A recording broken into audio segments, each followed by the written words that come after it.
We're gonna do the damn thing.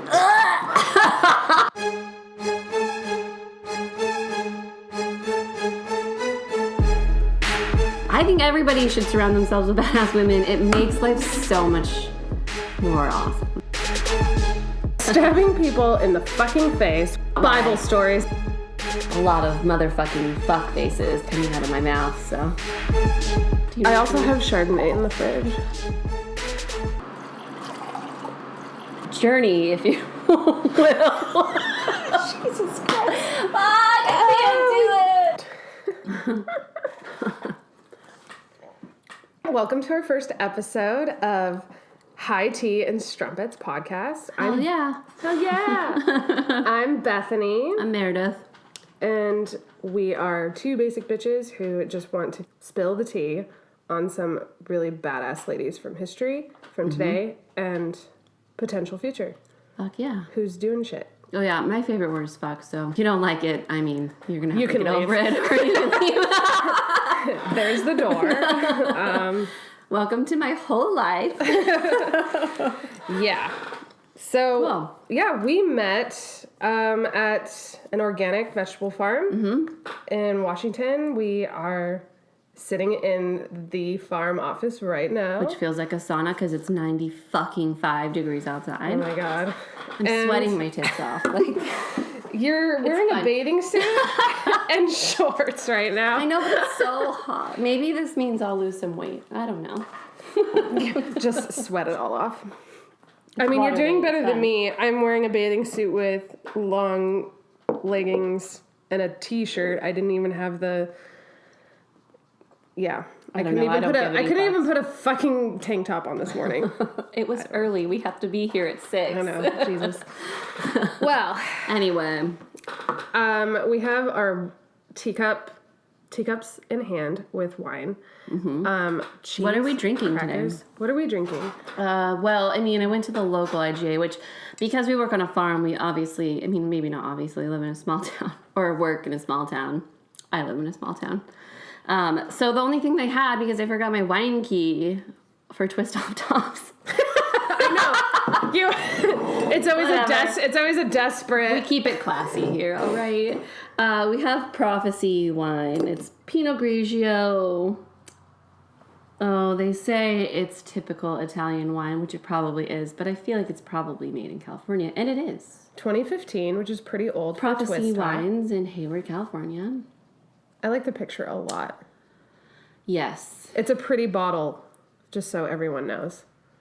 Yeah. Cheers, bitch. Cheers, bitch. So anyway, this is a podcast where we drink wine and smoke joints, and if we want, and talk about awesome women in history. And who do we have today? We have Julie Daubigny. Perfect. Okay, because you've spent time in France way more than I have. It sounds like you know what you're doing. You're like, it sounded right. She was, oh my god, I can't even we read this bio on her and we were like, episode 1, please. Yeah. She was perfect. She's just like everything a woman wants to be. I mean... She might have a little bit more of a temper than I'd like to have. Like, I've been working on that my whole life, of not having the kind of temper she has, but, like, good on you, girl.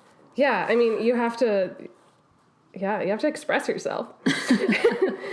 Julie Daubigny, she was a 17th century bisexual French opera singer, fencing master, killed or wounded at least 10 men in life or death duels. She also performed nightly shows on the biggest and most highly respected opera stage in the world. She once took the holy orders just so that she could sneak into a convent and bang a girl. No way. A nun. Sorry. Yes! Didn't she burn it down afterward, too? She set it on fire. I remember reading that about it. Oh, my God. I mean, I read all of it. I've researched her, obviously. We're literally on badassoftheweek.com. And Julie Daubigny is on here, and it's just really well written. And it just sums her up greatly. So she was born in a pretty respectable, like, wealth, privilege, 1% situation. She was the epitome in France of white privilege. Yeah. It's fine. She was a woman, so not quite the, like, to the top platform of white privilege man, but I mean, women that were white had some privilege in 17th century France, though we were still a very kept group of people. Yeah, and I read this book called Forever Amber, and it is about she becomes a prostitute, I think. She becomes one of Charles in the Restoration, so this is the 1600s. This is 1670, it's the same era. And if you're in certain groups, it was pretty like you could kind of do whatever you wanted. I mean, obviously women, you couldn't have your own money. You couldn't, you had to marry. There was a lot of ways you needed to work the system in order for you to have freedom. Like, she had to marry a bunch of assholes to, like, get to where she wanted to go, but she, like, did it. It's actually, you would love that book. I'll have to read it. It's super good.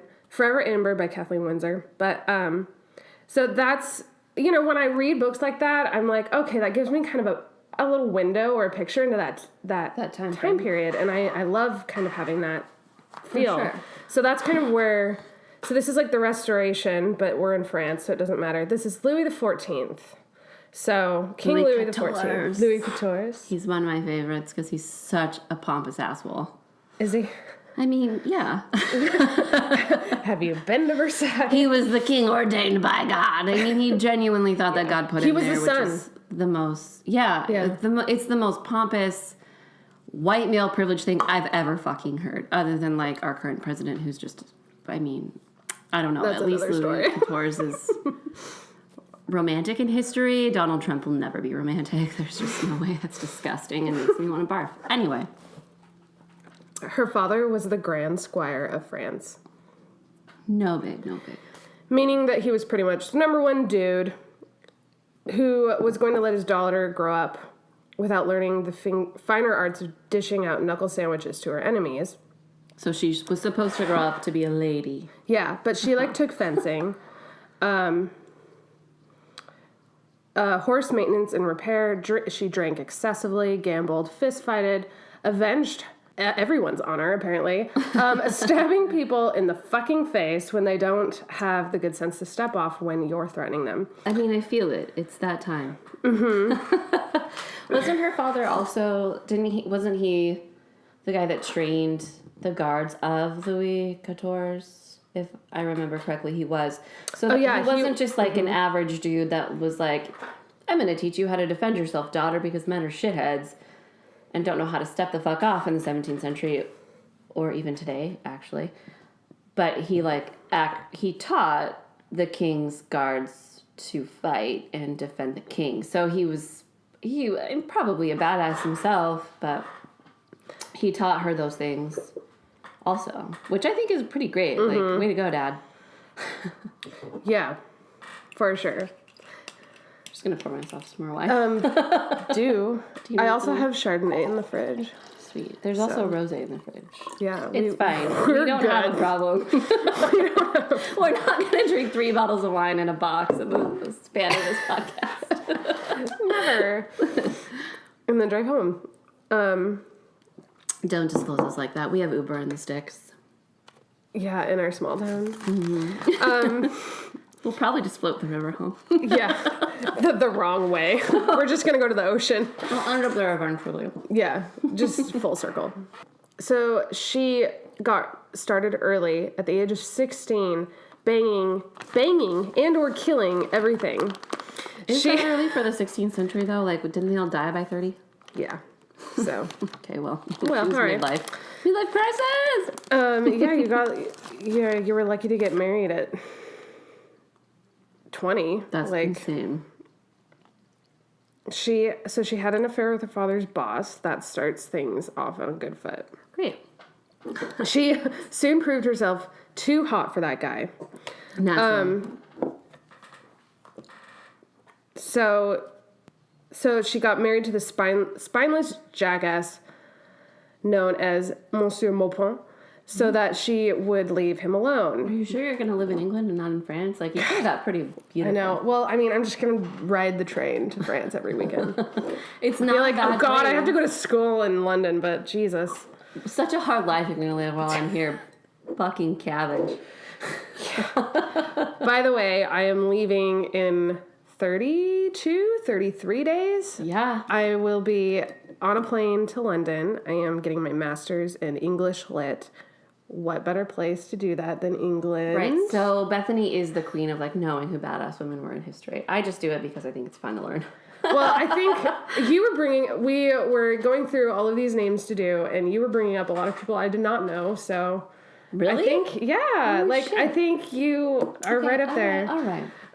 But you're actually getting a degree in it. I just do it because I think women are the shit. No, all women are shit. All the shit. Not shit. Too much wine. So I know if I get interested in someone, I'll know a lot about them, but I don't know a lot about a lot of people. Maybe that's it. I don't know. Yeah, I just think women are the shit, and we should probably be running this planet, but, like, that's none of my business, I guess. But I feel like we're back. Like, women are coming. It's the end of that weird era, like we were talking about the other day with our farm manager, owner, boss, Sue. By the way, the farm we work on is women's owned and run. Yes. So for 27? I think this it's will the be 27 year. seasons. Yeah. So it's not like we are not surrounded. We're surrounded by badass women all the time. And I mean, I think everybody should surround themselves with badass women. It makes life so much more awesome. Yeah. But we were saying, Bethany and I and Sue were talking, which Sue will be on this podcast eventually. She needs to get high and talk about farming because she's the shit. Anyway, we were talking about that whole generation of people that were the baby boomers and even our parents who really kind of put women in the kitchen, and it was that whole weird era where women did that. But before that and since then, women have always had careers and been badasses. And even then, of course, there were women then that were badasses, like Lucille Ball. Like, she ran that production company that her and Desi had. He just came in and said weird things to her. I don't know. What you talking about, Lucy? No, that's what you talking about, Willis. Just kidding. I need more wine. But anyway, I digress. We were saying that there was that weird generation that had that. And I think that... Well, women have always been there doing their thing. Yeah, they have. And we just aren't... I don't feel like we're recognizing them enough. We're not, and we didn't for a long time, I think, because I never ever want to place blame on a certain generation, because I think that's shitty. Just like, I don't want to say all men are dickheads and bad, because that's also shitty, because not all of them are. I know a few really good ones. You do, too. We work with a few. They're few and far between. Like, I don't want to ever come off as an angry feminist or anything. But, or a man-hater, yeah. Or a man-hater. And I don't want to blame a certain generation for putting women back years and years, but I feel like they did a little bit, and they still fucking are trying to. Like, in the government, they're fucking our goddamn president, who I hate, and I get really sweary and really truck drivery when I talk about him. Sailory. I do, and his cabinet, they're awful, but they're trying to, there was that whole thing on Twitter for a long time where the hashtag was like revoke the 19th, which is women's right to vote. Like, are you fucking kidding me? It's just weird what fear accomplishes and what fear drives people to do, and I think that generation might have been a little bit fear-based. They also like to blame us for being the generation that got participation trophies, but they fucking invented that. So, like, take 2 seats. I don't know. Anyway, back to our badass chicken history. I'll do that. I'll go on tirades. I love it. It's my favorite part of this. That's what most of our days at the farm. Listening to Meredith tirade over why she's green like, beans are green. My favorite part of the day is when she goes, can I just like... What did you say yesterday? I don't know. You said, I can't remember. It was something. Can I just say... That's what. Can we just like bitch for a minute? And I was yeah. like, yes, please. And you were like, I love you. And my then friend's favorite that they've told me about is when I stop in the middle of a conversation and go, I have a question. Because it always leads to a tirade and to my chest turning like 8 shades of red because I'm pissed and a lot of motherfucking fuck faces coming out of my mouth. So it's great. It's good. I'm a really warm and happy person. I teach yoga, so like it's all You're zen. You're totally zen. it's balanced. So where we are with Julie so far is that she, at the age of 16, was learning how to be a badass, or decided to just not give a fuck anymore. Something like that. So she got married to this count, or viscount, or demi-count, or some shit. Right. He lived in one of the colonies across the sea. He rarely spent any time in France. Do we know which colony? I don't think it says. This doesn't say. No, but unfortunately, I think it was Africa or India, which are 2 completely different places, so that doesn't help. But no, I remember reading that, and I was like, that's not even on the same continent. So yeah, it's stupid. Like differentiate. But he was on another continent somewhere. Yeah, cool. So she was like, "Well, I'm not going to be like a quiet little housewife." She didn't want the 1950s, baby. Yeah, in future bullshit in this colony, and so she became like a promiscuous, fun, unmarried woman.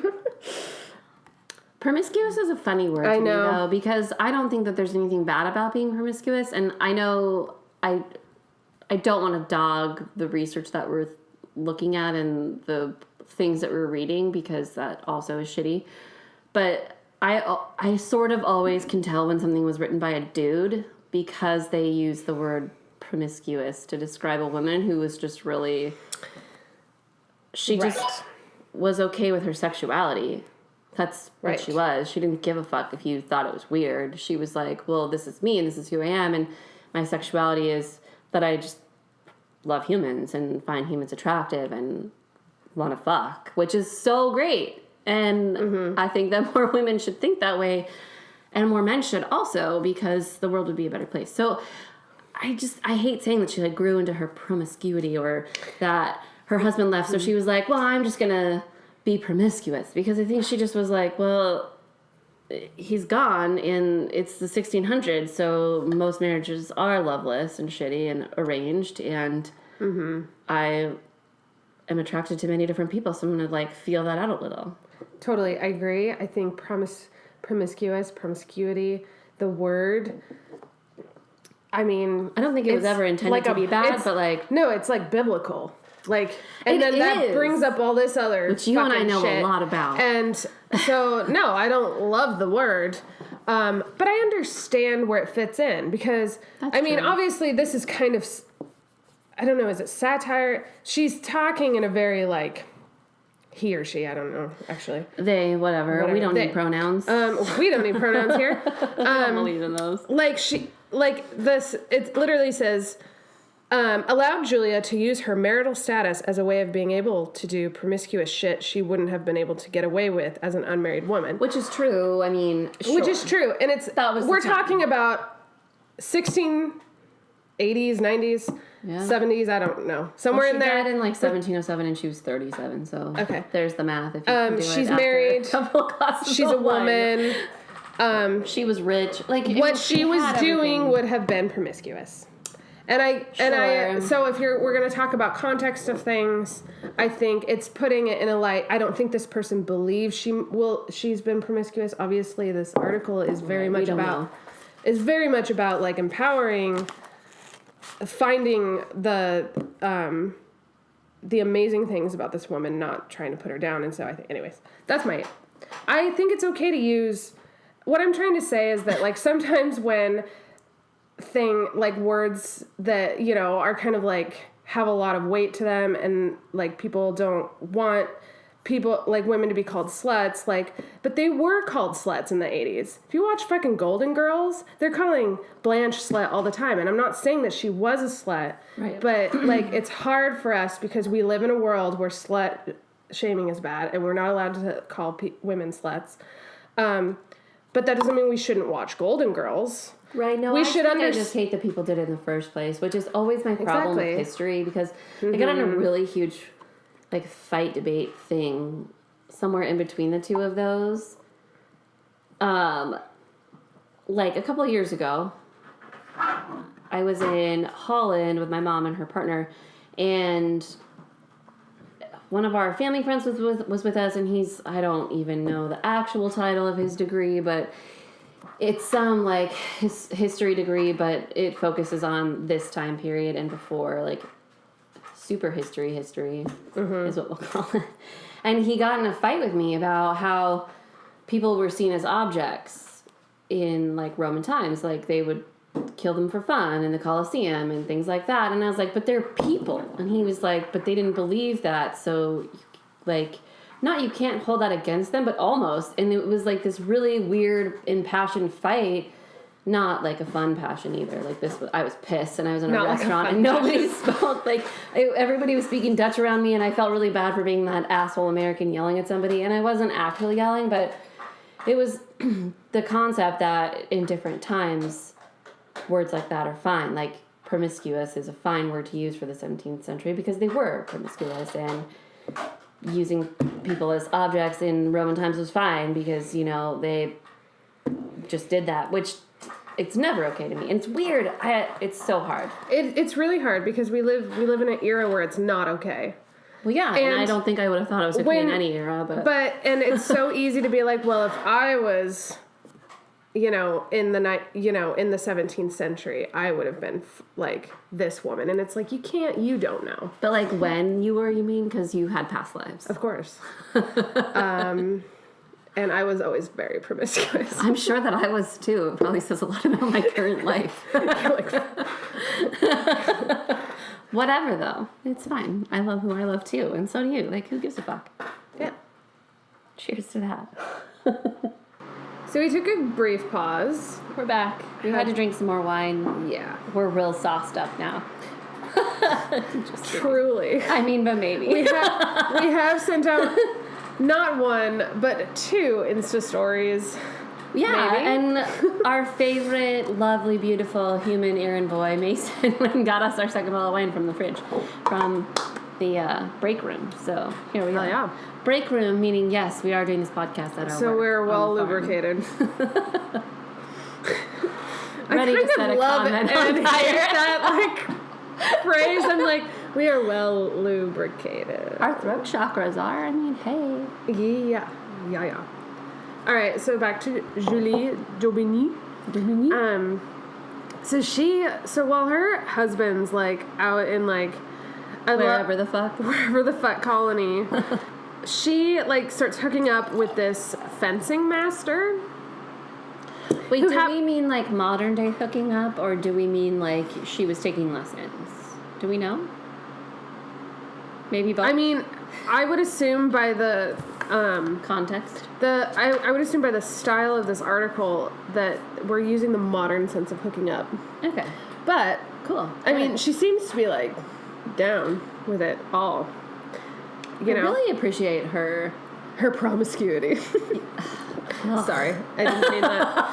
I know. JK. I do, though. I really appreciate her just like, this is what I want, and this is what I want to do, or you're who I want, and we're going to do the damn thing. I previously, before this season of The Bachelorette, would use the phrases, let's do the damn thing. And my journey, I can't even say the word now without laughing. My journey. And then this season happened. By the way, this is not just about beautiful, amazing French women from the past who, like, kicked ass. We also watch The Bachelorette. I rage watch it so I can shit talk everyone, because let's face it, if you are on that show, you're an animal. You're caged. And my roommate also gives the best commentary, even though she rage watches it with me, because I make her. We might get a little distracted. There's a puppy about to come into our midst. Oh, puppy, please. Anyway, so now I can't use those words because it's overused on that franchise. And instead of saying things like this process, because it is a reality show process, hi, baby! Okay, Little wiggle an adorable puppy just walked in. Okay, anyway, back to the story. Okay. Another rant of mine. Absolutely. Hi, baby. So she's hooking up with this fencing master, starts getting better than him, and is like, fuck you, I'm moving on. She starts doing acts and exhibitions across Marseille. She'd do something like pull out her sword, sing a song or two, challenge anyone to battle her in a duel. They'd step up, battle her, and she'd sing a humiliating song about them and make them look like assholes who couldn't tell the difference between a sword and a limp piece of linguine, according to this article. So like a modern day Cardi B. Yes. Her skills were so amazing. One time, she got in a duel in front of a crowd with this guy who was like, "You're not a real woman," and she was like, "Bitch, yes I am." Yeah, I am. And she rips open her blouse and tells the audience, "Judge for yourselves." That's fucking amazing. So she would appreciate that. Bore her I was saying really supposedly vulgar things like that my tits are sweating. Yeah. She'd be like, "Yeah, girl, me too." Me too, girl. Me too. So this whole act, led to this amazing Streets to Silk Sheets. Oh, I said Yes. it's a true Streets to Silk Sheets story, journey, if you will. Jesus Christ. Fuck, I can't do it. We can't I wish I could be serious and say that word, but it's fucked over in my head now because of The Bachelor. Thanks, hashtag Bachelor Nation. But who is Bachelor Nation? Are they a real nation of people? No. Fuck that. Anyway, it's a true Streets to Silk Sheets story where her privilege, probably mostly, but also her talent got her onto the Paris opera stage, which in the late 16 and 1700s was like nothing to be laughed at. That was it's still incredibly not, prestigious. but it was Incredibly the prestigious. best place to be. And she had major roles in that opera with different things. What were they? She played roles like Pallas Athena, Medea, and Dido. Dido's a huge role, too. That's a beautiful opera, and it's one that's still done today, so it's not... She wasn't a tree in the background, right, posing. She was a major player in the Paris Opera, which is very impressive all in itself. She's a badass just for that, let alone the fact that she fell in love with a girl whose parents sent her to a convent, and then she became a nun and burned it down and took the girl with her. And fucked the blonde girl. Yes, exactly. I love that they focused on that she was blonde, too. Great. That's the best part of her story, Whatever. I think. Brunettes are better, but that's fine. Brunettes. Just kidding. I love all women. JK. But I mean, she had, this whirlwind, amazing life, and then she became the star of the Paris Opera, which is just... It's incredible. She's incredible. It's uncanny. Yeah. It's great. There's this one story that I feel like we need to talk about. Is it our favorite story? Is it the nunnery one? Not yet. That one we're saving for last. Oh, but that's okay. This one's great because it's like a super I told you so moment. So she's at this party. Someone gives her... Is it just a party, or she had a ball at the Palace of Versailles? What is a party in the one Palace of Versailles is a ball. Someone gives her a hard time. She's like, fuck you, no. Takes them out for a duel afterwards. Fucks them up. She fucking beat his ass with a wooden cane, stole his pocket watch, and left him in the alley. So the next day, the dude came to work with a couple black eyes. Oh, yes. And people were like, what's up with your face? He told them... Can you imagine that? What's up with your face, bro? What's up with your face, Why bro? do you have two black eyes? What happened? The fuck? I wonder if this is where the I got beat up by a girl No. phrase came from. Oh, yeah. You know? Maybe. Yeah. It comes from something. So...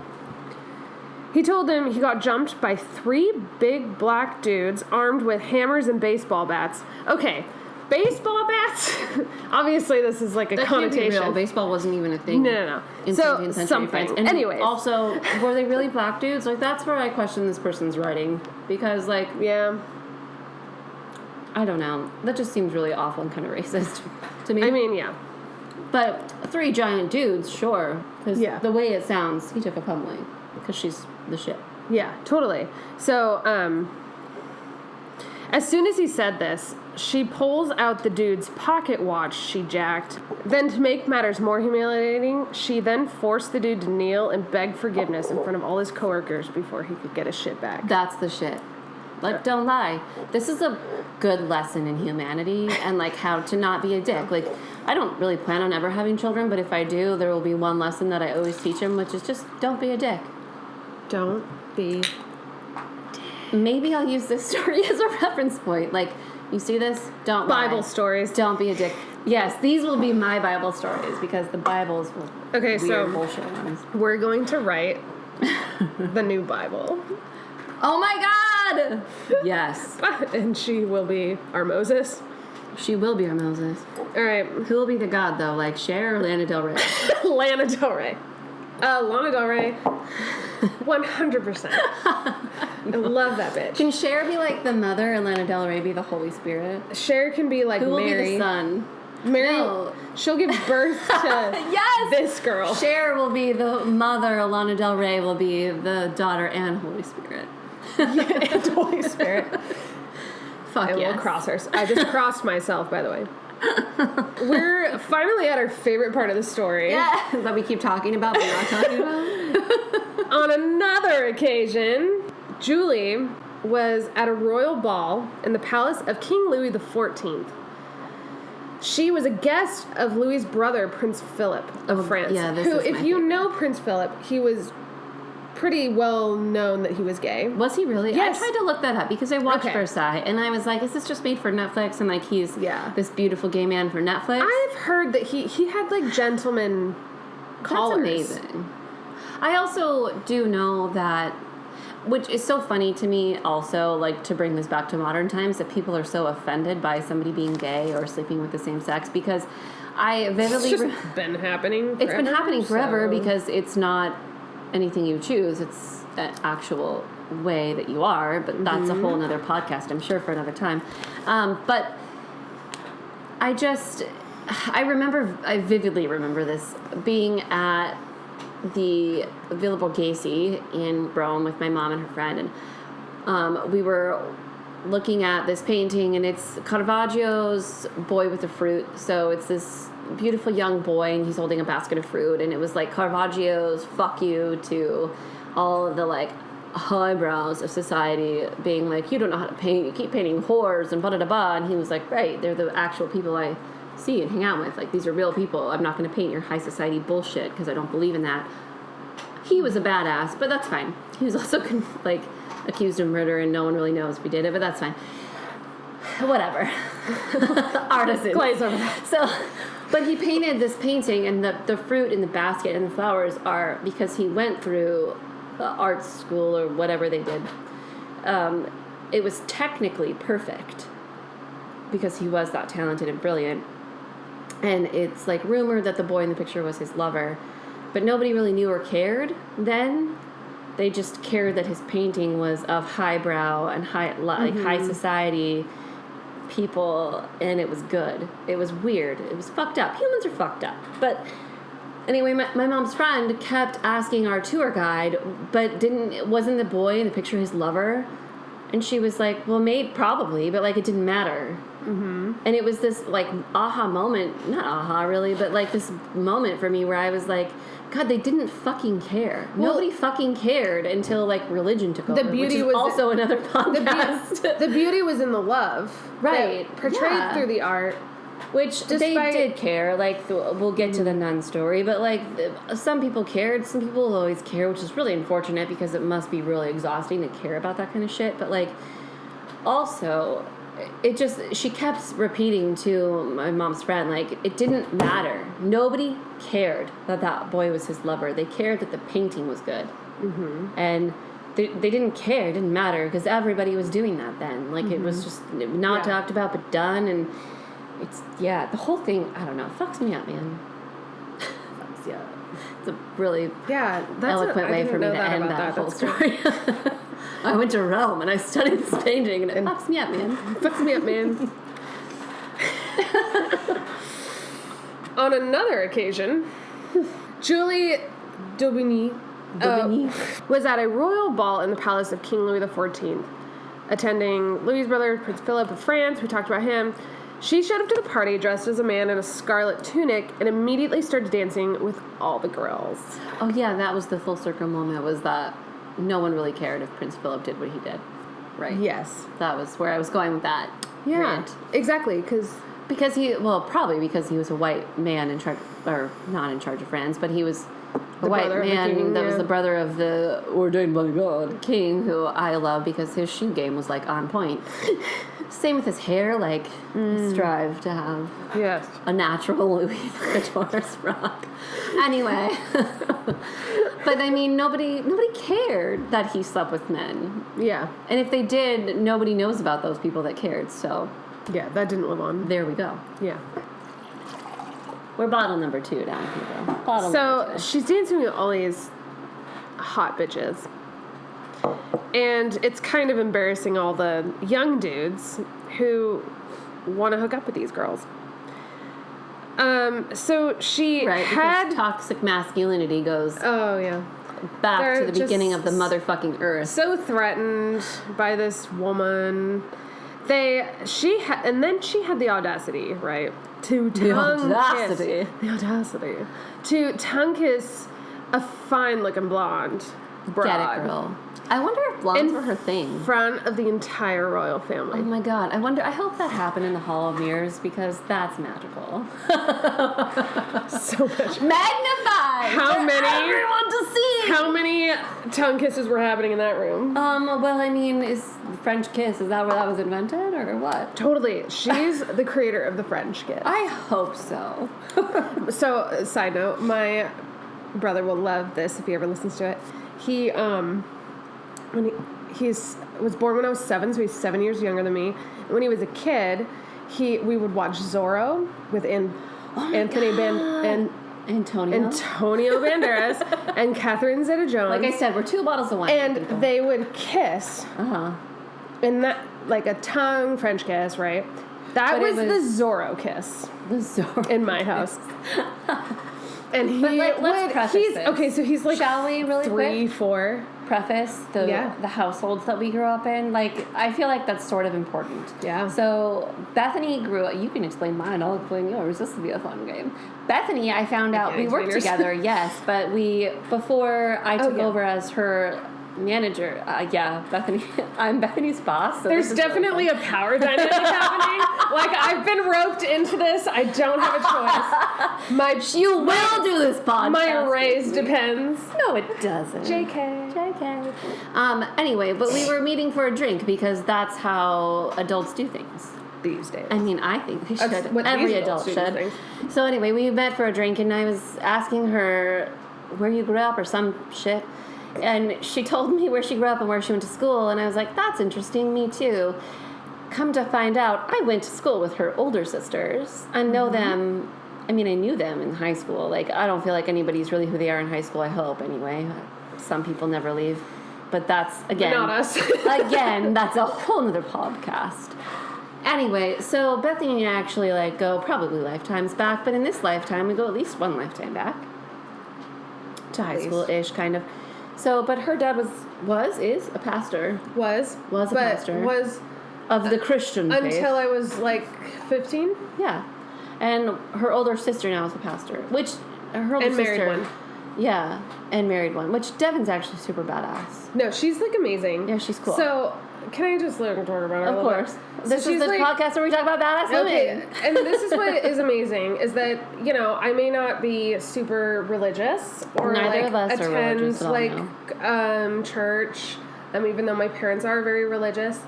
My oldest sister is amazing because she has started a movement called For More Women in the Pulpit, because she believes that women should be preaching in the pulpit. Which is awesome. And it's not happening enough. Well, no, because men somewhere in time wrote in the Bible because they transcribed that shit so they could put in whatever they fucking wanted to. I don't have opinions about this at all, obviously. Yeah. And said that women can't be pastors or the leads of the church or heads of the church, and that's bullshit because women should... women can't speak or... Well, and women should be able to. Our ideas and thoughts are important, and, I believe inequality, yes, but I actually believe in equality where men and women are equal. So, like, men Exactly. should be able to speak, but so should women. Yeah. So, like, there's no... Exactly. I think it's badass the devil's doing it, even if I'm I like, don't believe I'm so into in it. the And she's actual religion. actually been one of the biggest feminists in my life. Yeah, she was dope, too, in high school that way. She did it all. Like, Yeah. she's amazing. She has 2 little girls, I think. And what a great, like, 5 or role 6, model for them, too. and 3, and they, she's getting her PhD right now while she's being a mom. Fuck yeah. While Get also it, girl. co-pastoring a church with her husband in her Springfield, church? Virginia. Oh, wow, she's in Virginia now. Yeah. Oh, cool. So, and I just, like, love the shit out of her. I just think it's really great, and I was totally, I helped out with her website and her logo and her social media because I was like, sure. And I have a lot of respect this is for a that. message that I believe in. And so, yeah, That's how Bethany grew I'm into it. up. That's how I grew up. Bethany grew up in a very Christian household, and I didn't until 9th grade. Until you went to the school. Well, in 6th grade, I went to Christian school, and, like, it was really embarrassing my first day because the teacher was like, open your Bible to some Bible verse and chapter, and I raised my hand in front of everybody and said, I don't understand what that means. Like, I don't know where that is.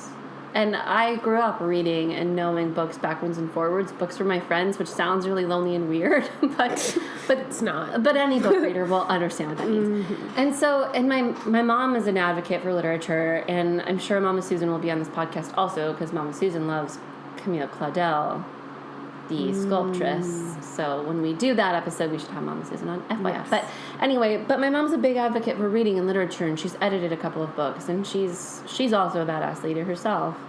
And it was really embarrassing that as somebody who really likes books and also is, I know you won't believe this by listening to the podcast, but I'm kind of an introvert. Like, I don't really, people freak me out, too many of them in one place and all of that. And so I raised my hand in front of the entire class and said that. And Put yourself out there. yeah, and Sure. everyone in that room turned and looked at me, and it was like, ugh, Yeah. fuck. And I got shown where it was and whatever, and that's fine. But that was 6th grade. And then I later played Mary of Mary and Joseph in the school play because what Cher. irony is that? Cher. You I played Cher. You birthed Julie Disney. Yes! I played Cher, guys. Cher. Motherfucking Cher. So... Fond memory. Oh, God, that just makes my whole life complete. Thanks for that, Bethany. Anyway, so in 9th grade, a similar moment happened to me where we had to, like, draw pictures of our family and our favorite place and our pets and our church. And I, again, raised my hand and said, oh, if I only go to chapel at school, because I was in religious school, do I just draw the school? Which was, like, Yeah. it's a legit fair question. Like, It's logical. what do I draw? For someone who's not super logical all the time, it was a very logical question. And again, every kid turned around and like, well, now I don't give a fuck what any of those people think, really. I did then. I mean, when you're 14, you care. And if you don't, then you're a magical human, and please tell me your secrets. But it was weird, and then I got invited to all these churches, and then, of course, I went home crying because nobody in my school thought I was okay because I didn't go to church. And then my parents started going to church. And since then, they've both been pretty... I mean, my mom's fairly... I say she's fairly liberal. She'll never admit that, but she is. It's fine. Yeah. But, I mean, my dad and his side of the family and my mom's side of the family are very conservative Christians. And I'm not. I'm a witch. So Yeah. it's fun times. And you are, too. Well, you're much more, like, out there about it and, like, vocal about it. I mean, my Instagram I'm is like a basic hidden witch inside. Like, I'm constantly, like, measuring people up by their signs. What's your tide time? What is that? I haven't heard of that. Okay, Valerie, who will be on to talk about Marilyn Monroe. Her And roommate- astrology. And astrology. And her course. roommate, Chucky, Chucky Matt. once they were talking about that in front of a bunch of people, and he made it up. He was like, what's your tide time? And everybody was really confused. And it's my new favorite thing. So it's, like, not a real thing? What's your tide time? What's your tide That time? makes so much fucking sense. Like, what's the time at peak tide for you? Right? Chucky's a genius. We should have him on. He grew up in a cult. Ooh. I know. Okay. We won't get into I know. that. We have so many things. Guys, I hope you stick around. We have... Stick with us. Stay fine. tuned. Even if it's nobody coming. listens, there will be a million episodes. We have so much to cover just about ourselves. Shit. So we both grew up in Christian religious households and have since branched on, or not branched. Forthwith. But yeah, exited classily. Isn't that what Julie Exodus means? style. Yes, it is. We've exited. We've had too much wine. Trying to find the right word. Yeah. But we've left. We love our families. I love my family, totally. but we just don't agree, and that's okay. Actually, the Bible says that, so let's suck on that. Let's suck on that dick. Yeah, Okay. Sorry, I go a little too gross and too far sometimes. it's fine. That's where we're. You'll know. Let's suck on that dick. It's relatable, Bethany. Okay, so I listen. Of course, everyone's heard of Kevin Smith and his amazing podcast. I know you say that like I have. Is that the director, Kevin? Yeah, he has Like a the guy great. that did what? He did what did he do? I can't even really think right now. He did Mallrats. That's not Chasing Amy. Oh yeah. Clerks. Who was talking to me about him? Red recently? State. But didn't Tusk. he do a combination movie deal thing? Oh, he did like with Mall Quentin Cops. Tarantino. Oh no, I didn't hear about that. I thought he did. Maybe. I don't know. Fuck. Whatever. Anyways, there's an episode where they just talk about, suck a dick, dad. And I like to say that when I can because it just makes me feel really good. Speaking of our basic... Suck a dick, dad! Our basic bitchness, my favorite TV show is Vanderpump Rules, and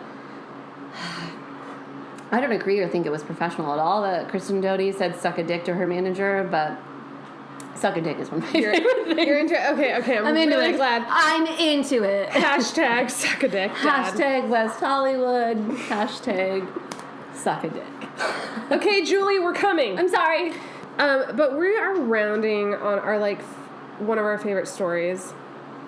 She's at a party, invited by Prince Philip. She's dancing with all the hot bitches. All the dudes want to wife. She tongue kisses a particularly fine-looking blonde right in front of the entire royal family. But, go big or go home. Go big or go home. That's her motto. 3 noblemen, they're like, no. She defeated all 3 men in 3 consecutive duels. Deals. I mean, a deal was a deal. A deal was a deal. That's a deal. That's a I can't big believe deal. I said that after a bottle of wine. It's a big deal, big duel. I mean, Okay, we're 2 bottles in. Guys. we've actually had a bottle each now at this point. Well, yeah. That's what 2 bottles means. That's what that means, because there are 2 of us. Do the math, bitches. They come back to the party bleeding like street dogs. I don't know. That's just crazy. I just love that she, took 3 dudes out who were pissed at her for making out with the best chick in town. Yeah. Or at the party. She did have a short life. When did she die? 37. Yeah, she was 37. Yeah, so I mean, Live we're fast, talking Diane. about the 17th century. People didn't live a long time. I mean, unless Especially you were this Leonardo bitch, da 'cause Vinci, she was then like- you lived forever, but... She was I guess if you're wealthy, you might live longer, but she was She was wealthy. doing shit, She was wealthy, but she was doing shit. She wasn't sitting at home. Okay, our favorite story, we come to a lusty blonde. Lusty. What does that mean? I know. How is that different than the other blondes? The not so lusty blondes. But, what does that mean? Whatever. Anyway. Super hot, lusty blonde. It's right up there with promiscuous. We don't know. Uh-huh. We do know. This blonde had parents who, they found out that she was lesbo. Again, the Lesbian. writer is a man. Yeah. So the blonde's parents found out that she liked Julie, which means to them that she was lesbian. To her, that didn't necessarily define who she liked sexually, as we all know. And we don't have to put that disclaimer on this, but that's true though. You don't know. So Mademoiselle Daubigny the girl fell in love or got this girl to fall in love with her. We don't know the story because I'm gonna believe that they fell in love. They fell in love. Take it from us. They fell in love. My witchy intuition says they fell in love. Yeah, totally. And I don't think you burn a convent down for just some bitch you want to fuck. exactly. It's my new quote of the day.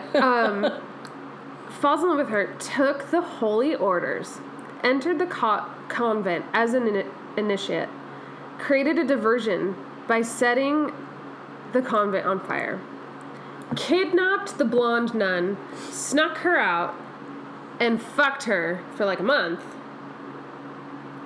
You can be in love for a month. For a month. I know, for a month. And that's how the story ends. Like, I mean, I don't know if that's actually how the story ends. I find that hard to believe. I think that's where history has the story end, honestly. But that's just me. yeah, and honestly, like, you know, if you want to learn more about this chick, definitely look her up. Figure out.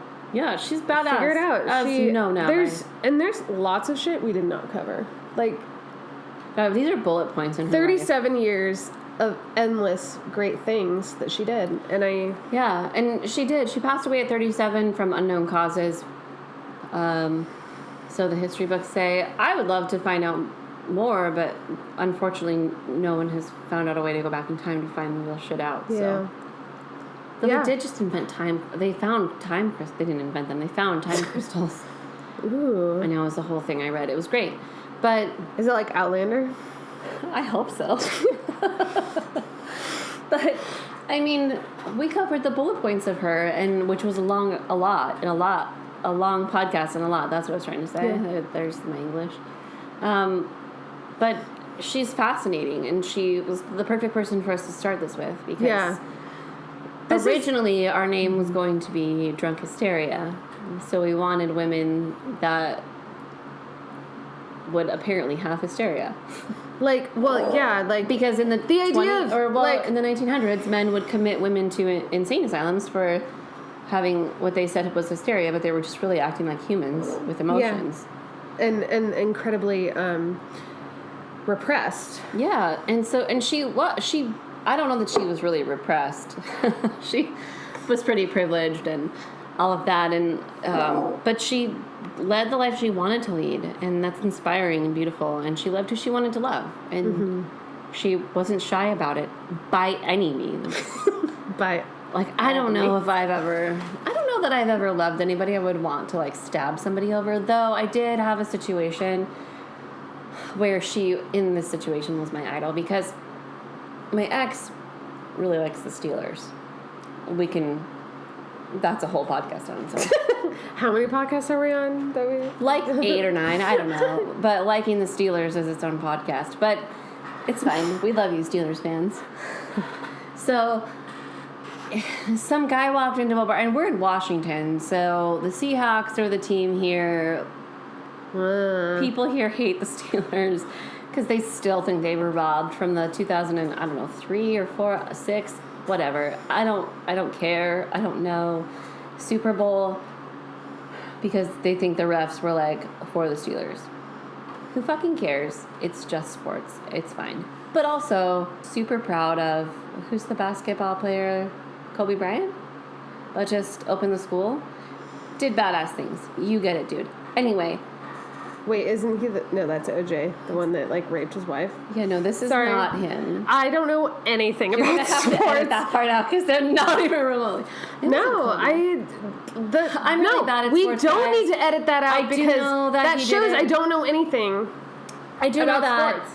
Recently a very famous basketball player did amazing, amazing things for his community and the community of the world in America, where he, like, is giving away education and helping people have an education and not charging them crazy amounts of money for it. And it's beautiful and it's wonderful.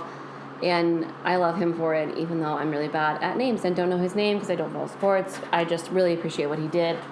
Whatever. Please. We're all humans. We all forget. Don't crucify me for this.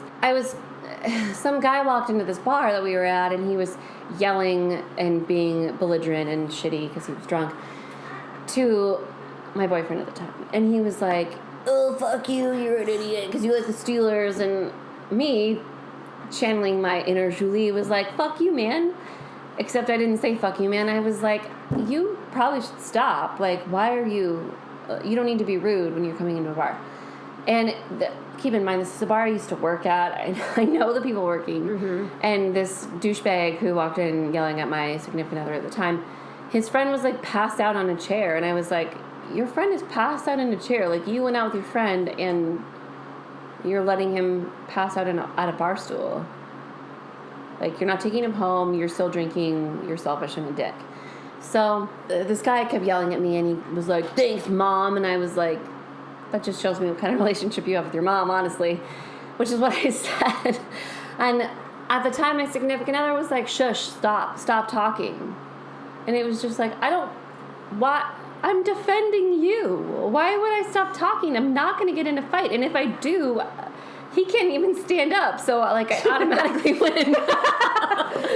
And this is like, triumph. Until we broke up not too long ago, it was still something that we kind of fought about because he was pissed at me for standing up for him. And it's bullshit. And more people need to be like Julie, where they stand up for their lovers. And I don't really condone setting convents on fire because, like, those people need to live where they want to live. But, like, stand up for your lover, man, or your person, or your friend, or whoever it is that you believe in.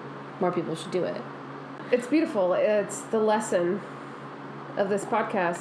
Yeah, and it really, like, it made me question if I should really be with that person, if they didn't understand that I was always going to stand up for them, and were they going to stand up for me? Well, that is Julie d'Aubigny. That is Julie, Julie, if you want to look her up. Yeah. Some French name, you know. D Julie, D', A-U-B-I-G-N-Y. Look her up, read her story. There's a book written about her. The Goddess. Called The Goddess. I haven't read it. Neither one of us have. No, we haven't read it. We just saw it in our kind of perusing of the Google and Wikipedia internets. And we have, you know... The internets. The interwebs. And we don't know... There is an author. We don't know it, but... We also don't know her astrological sign, which both of us do care about. But we love you if you don't care about it. We only know that she was born in 1673. That's all we can find out on her. We know her zodiac. We do? Well, we don't, but we could if we wanted to. We could figure it out. You could figure it out and tell us. Yes, listening. Please tell us, because we would like to know that. That would add a lot to our story. We're fucking hot. Not like... I mean, we're sexy hot, for sure. Of course. But I have a glow about me.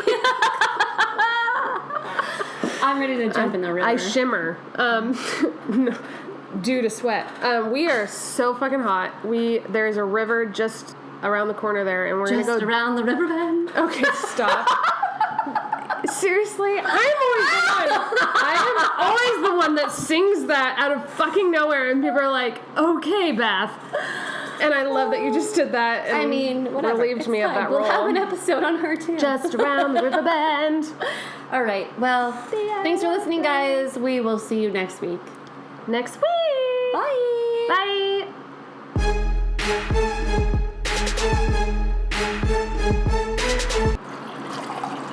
Cheers, bitch. Cheers, bitch.